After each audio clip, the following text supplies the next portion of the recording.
বাড়িয়েছে যার কোনো সত্যি সত্যি স্যাংটিটি নেই। চলতি অর্থবর্ষে সাধারণ বাজেটেও ইপিএফও-এর আওতাধীন ন্যূনতম পেনশন বৃদ্ধির বিষয়ে কোনো আলোকপাত করেননি অর্থমন্ত্রী নির্মলা সীতারামন। কেন্দ্রীয় সরকারের এই উদাসীনতায় এবার ক্ষোভ উগরে দিলেন দেশের প্রবীণ ইপিএস 95-এর পেনশন প্রাপকরা। এবার দেশের রাজধানী শহরে বৃহত্তর আন্দোলনের ডাক দিল ন্যাশনাল অ্যাজিটেশন কমিটি বা ন্যাক।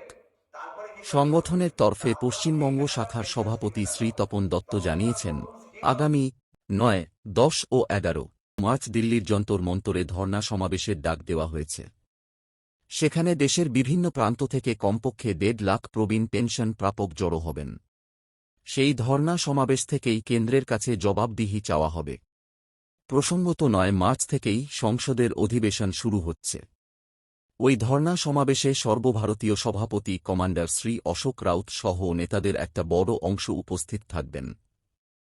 থাকতে পারেন বেশ কয়েকটি রাজ্যের সাংসদরাও।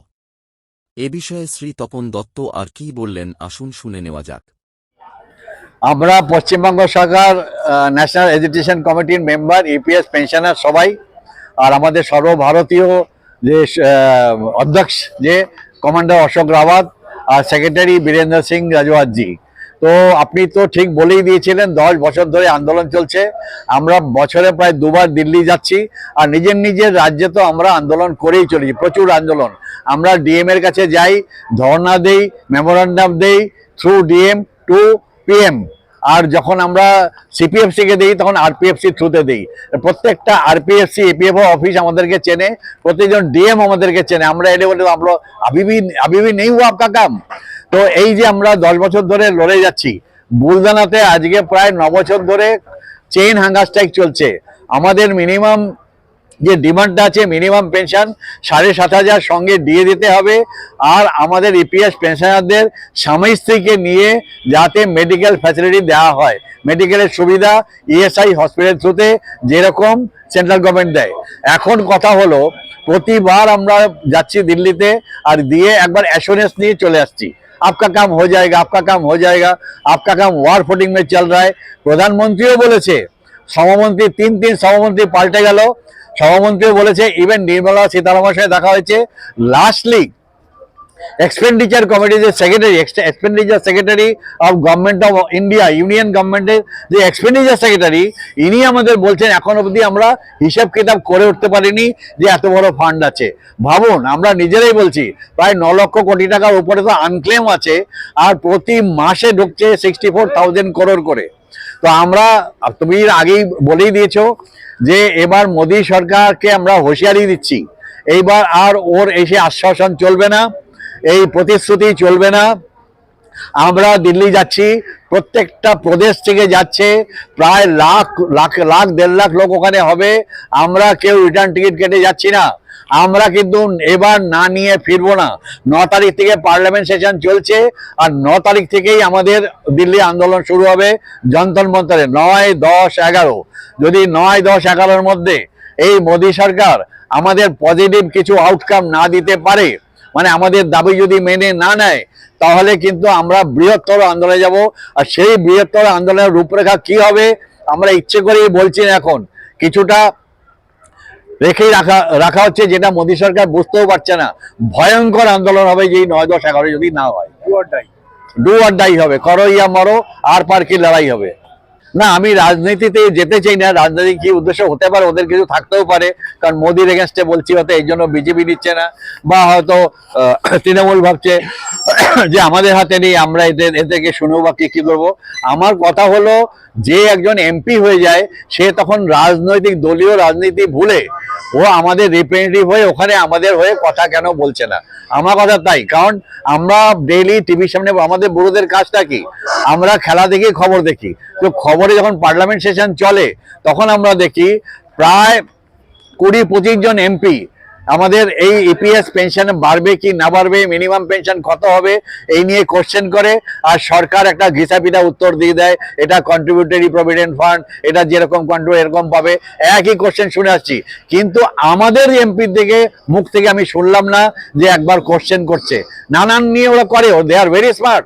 খুব ভালো ভালো মুদ্রা নিয়ে হয়তো ওরা চর্চা করে, কিন্তু আমাদের ইপিএস পেনশনার নিয়ে ওদেরকে চর্চা করতে আজ পর্যন্ত দেখিনি। সেটা সত্যি আমাদের দুঃখের ব্যাপার। কারণ মহারাষ্ট্রের এমপিরা যখন মহারাষ্ট্র লোকরা যখন যায় ওদের কাছে, তখন ওদের কথা ওরা পার্লামেন্টে বলে, তো ওরা খুশি হয়ে যায়। তেলেঙ্গানা, তামিলনাড়ু, কর্ণাটকা, রাজস্থান, ওদের এমপিরা বলে, ওদের এমপিরা চিঠি দিয়ে দেয়। সেগুলোর দিকে আমরা বঞ্চিত।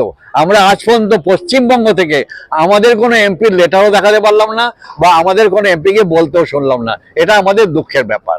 রাজনৈতিক কি আছে নাই আমি জানি না। এটা না, এটা আপনাকে ক্লিয়ার কাট বলে রাখছি, আমরা কোনোদিনই কোনো জঙ্গি আন্দোলনে যাব না।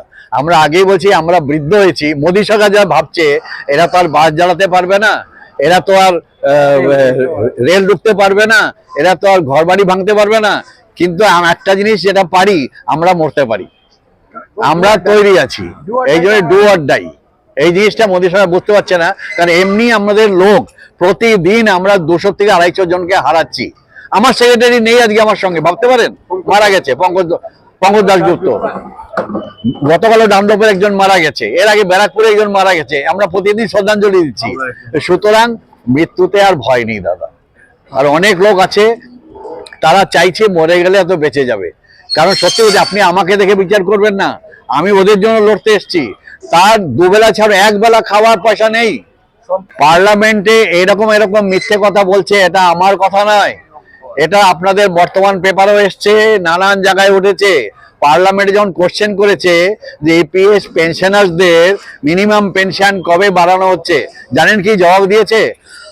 বলছে 45 লক্ষ লোক আছে যারা 47 লাখ যারা 9,000-এর নিচে পায়, 9,000-এর নিচে পায়, আর 47 লাখের উপরে সব 9,000-এর উপরে পায়, পার্লামেন্টে বলছে। তো সুতরাং তাদের কথা বিশ্বাস করা, ওকে জবাব দিচ্ছে আমাদের কাছে পয়সা নেই। আমরা দেখে দিয়েছি আমাদের পয়সা কোথায় আছে, আমরা পাওয়ার পয়েন্ট প্রেজেন্টেশন দিয়ে দেখিয়ে দিয়েছি পয়সা কোথায় আছে। লাস্টলি এর জন্য এক্সপেন্ডিচার কমিটি বলছে আমরা কোনো হিসেব করে উঠতে পারিনি। ভাবুন একবার। এবার কিন্তু আর পারকার লড়াই হবে এর জন্য। কারণ একটা এক্সপেন্ডিচার কমিটি যদি হিসেব করে না করতে পারে, ওরই সব এমপ্লয়িরা আছে, আমাদের পাশে ওরাই পেনশন পাচ্ছে। কিন্তু প্রত্যেকটা এমপি এমএলএ দেখবেন কি পেনশন, ওদের ফ্যাসিলিটি কি। আমরা তো 2-3টে করে পেনশন, আমরা তো তা তো চাইছি না। আমরা কি চাইছি? 7,500 সঙ্গে দিয়ে আর মেডিকেল ফ্যাসিলিটি। বহুদিন ধরেই ন্যাশনাল অ্যাজিটেশন কমিটি বা ন্যাক সহ বিভিন্ন শ্রমিক সংগঠনগুলি ন্যূনতম পেনশন বাড়ানোর দাবি জানিয়ে আসছে।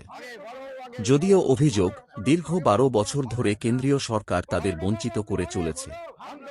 এদিকে গত 10 থেকে 12 বছরে দেশে ক্রমেই বেড়েছে জিনিসপত্রের দাম। লাগাতার মূল্যবৃদ্ধিতে নাজেহাল বয়স্ক পেনশন প্রাপকরা। বর্তমান ক্রমবর্ধমান বাজার দরের সঙ্গে পাল্লা দিতে কেন্দ্রের কাছে ন্যূনতম পেনশন 1,000 টাকা থেকে বাড়িয়ে 7,500 টাকা করার দাবি জানিয়ে আসছে কমান্ডার শ্রী অশোক রাউতের নেতৃত্বে ন্যাক সংগঠনটি। News wave India, Kolkata.